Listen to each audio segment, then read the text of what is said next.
Hi, I'm Jennifer Iserloh, the Skinny Chef, and welcome to my Thanksgiving edition of Skinny Secrets.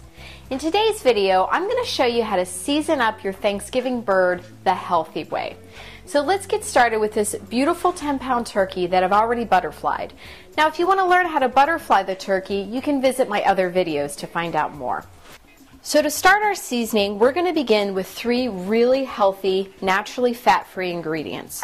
We're going to be using lemon rind, some black pepper, and some fresh rosemary. Now, I like to use rosemary because it actually has natural bacterial property in it that will help to kill any bacteria that's laying on top of the turkey skin. Now, you can always make this the night ahead and stuff your bird with it. Add that to the bowl. Next, I'm going to use some lemon peel. I've already washed this lemon to help get some of the pesticides off. And if you can, it's preferable to use organic if it's in your budget. So I have this wonderful potato peeler here. It's one of my favorite tools because the blade is extra sharp. And if you're interested in finding out more about this product, you can visit my equipment page. So next we're going to chop up this lemon zest. This is going to give a lot of flavor without any fat.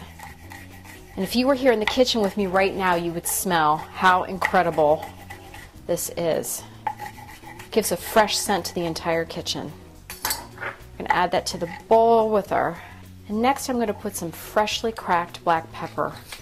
And I like to crack this fresh because it's more flavorful that way versus the cracked pepper that's been in the container sitting on a shelf somewhere in the grocery store. Next I'll put a little bit of salt.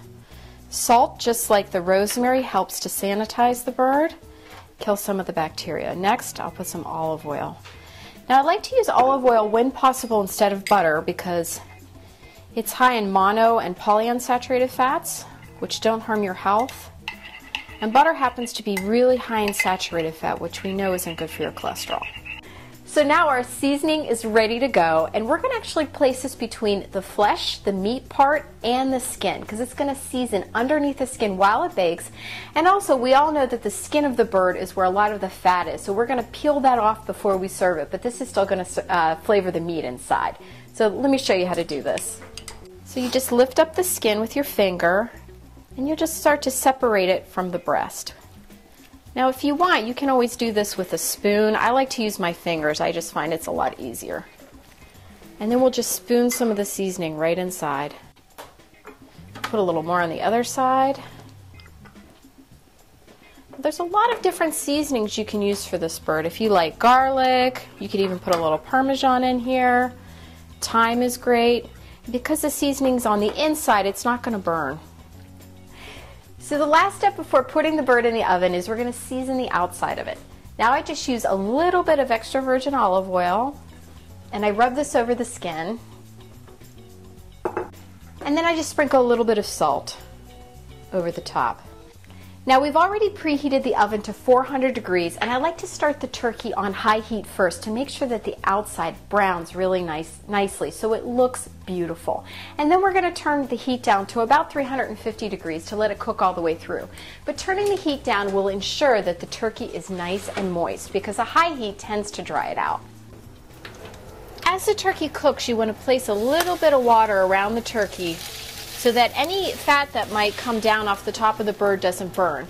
Now this is really important because you're going to want to use whatever's sticking to the bottom of the pan to make the gravy later, and you don't want that to burn. Oh, look at that golden skin. I think Granny would be really proud to see this on her table. You want to make sure to test along the joint here. And it should be about 185 degrees. So the next step is to actually let it rest for about 15 minutes to allow the juices to redistribute. That way you'll be sure to have the moistest turkey. To get the recipe for this dish and watch the other 4 Skinny Secret videos, go to skinnychef.com. Oh, and one more thing. If you like this video, please spread the word. Find the share buttons below this video, and thanks.